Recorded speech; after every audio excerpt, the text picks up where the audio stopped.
He woke to wait, a profound, crushing wait. At first he thought it was only a deep sleep, but the air was wrong. It was thick and close, heavy in his lungs. He opened his mouth to gasp, to call out. Dirt filled it. His fingers met the rough, unyielding surface of cold wood, just inches from his face. He pushed. The wood did not move. Then a sound came from above, the soft, rhythmic thud of more soil hitting the wood. He knew then he was buried. His name was Matteo.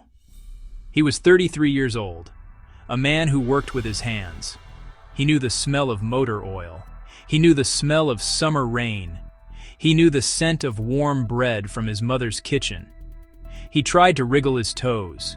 He pushed with his knees, and they hit something hard. The coffin lid. He tore at the cloth that had been tied around his face, a crude blindfold.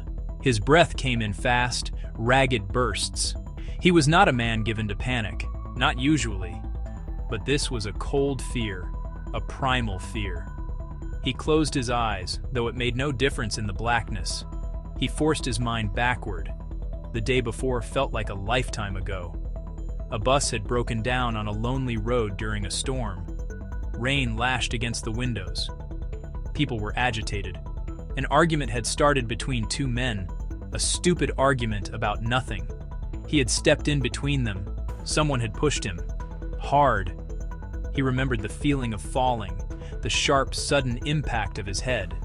Waking with a throbbing head, a rough rope around his wrists, a blindfold, coarse and tight. Footsteps, the crunch of gravel, the jarring motion of a truck. He felt a heavy lid close over him. Cold hands smoothed dirt over the wood. They had not checked if he was dead. They had simply assumed, or they had not cared. The memory brought not clarity, but a cold, burning anger. This was not an accident.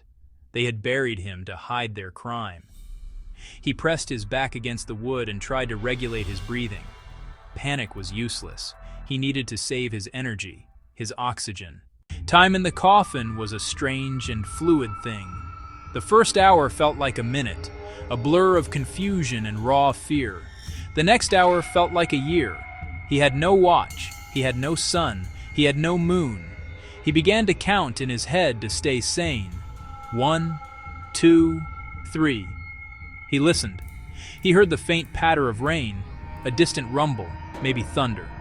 Once, a car door slammed far away. The loudest sound was his own heart. His pulse was a frantic drum. His throat burned with thirst. His lips were chapped and dry. The air grew thin and stale. He breathed in shallow sips. A single, miraculous drop of water fell onto his cheek. He twisted his head and licked it. It was not enough, but it was something. It was life. Panic came and went like a fever. He wanted to claw at the lid, but the soil above was too heavy. He could not lift the lid. He screamed once, a raw, desperate sound. It died almost instantly, absorbed by wood and dirt. A match snuffed out in water. To fight despair, he told himself stories. His mother's smile, his son's small hands, a place by the river, the sun on his face. Those memories became his anchor. They were the only lights he had. They were what kept him alive. He began to explore his prison with his fingertips. He pushed a splinter aside and found a small crack. He slipped a finger into it, forcing deeper, ignoring the pain. Pain became a sharp, welcome friend. He counted the seconds between each scrape. He kept breathing, slow. He made a vow. If he got out, he would change. He would be better. Then he heard it. Not rain, something heavier, someone walking. The footsteps passed almost directly over him. He tasted hope for a brilliant second, and then silence. But the echo remained. The chance of rescue was no longer zero. He needed a plan. He tapped the lid in different places, listening. He felt where the wood gave a little more. He remembered a survival tale. Make a pocket of space. Use your body as leverage. He pressed his back against the floor, bent his knees, palms flat, and pushed with his legs. The first push only made his shoulders burn, The second made the wood creak. His searching fingers found something. A nail, sticking out, not fully hammered in. He twisted and pulled again, the metal biting his skin. With a faint sigh of stressed metal, the nail came free. It was 3 inches long. Heavy. Real. In the crushing darkness, it felt like a sword. The first hole was small. He put his lips to it and blew. He pressed his nose and inhaled. It smelled of wet grass and rain-soaked leaves. He heard nothing but the wind. He began to work the hole larger, scraping, prying, twisting. Slow, agonizing work, a fraction of a millimeter at a time. This was his one chance. A race against time, against the thinning air. The hole was finally large enough, and then he saw it. Light, not a flood, a sliver. It was the most beautiful thing he had ever seen. A green serrated leaf in the wind, a fleeting shape like a boot. He breathed in deep. The air tasted of sharp rain and freedom. He had to act fast. He jammed the nail into the gap and pried with all his might. He scraped until the skin split and bled. The lid shifted, just a fraction of an inch.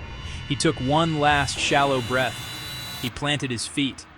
With a single, great, primal push, the lid tilted. Dirt cascaded in, but it didn't matter. Sunlight spilled in, a long, blinding blade. He pulled himself up. Shoulders, knees, elbows. He was halfway out. Then all the way. He was out. He collapsed on the wet earth and coughed until his lungs burned, expelling dirt, dust, wet bark. He spat out the taste of his own grave. He closed his eyes against the brightness of the sky. He was breathing. He was free. The world was loud again. He opened his eyes and saw faces. A woman screamed. A boy ran, shouting for help. A hand grabbed his wrist, firm, steady, and pulled him clear.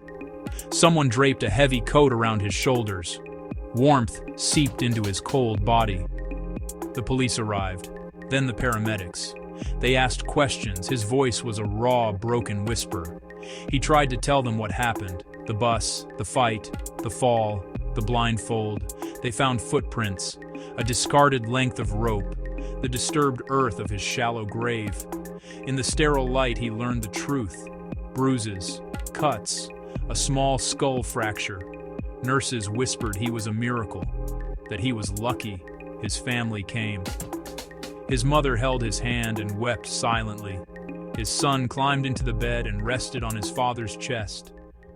This was what he had fought for. In the months that followed, the physical marks faded. The bruises disappeared. The cuts healed into thin, white scars. He moved slower, testing the ground. He held his son closer.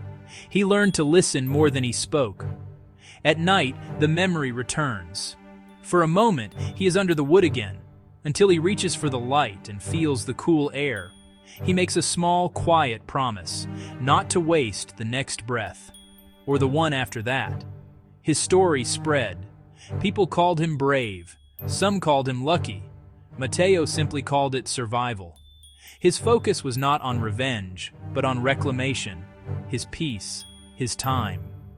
Life is a fragile, beautiful gift.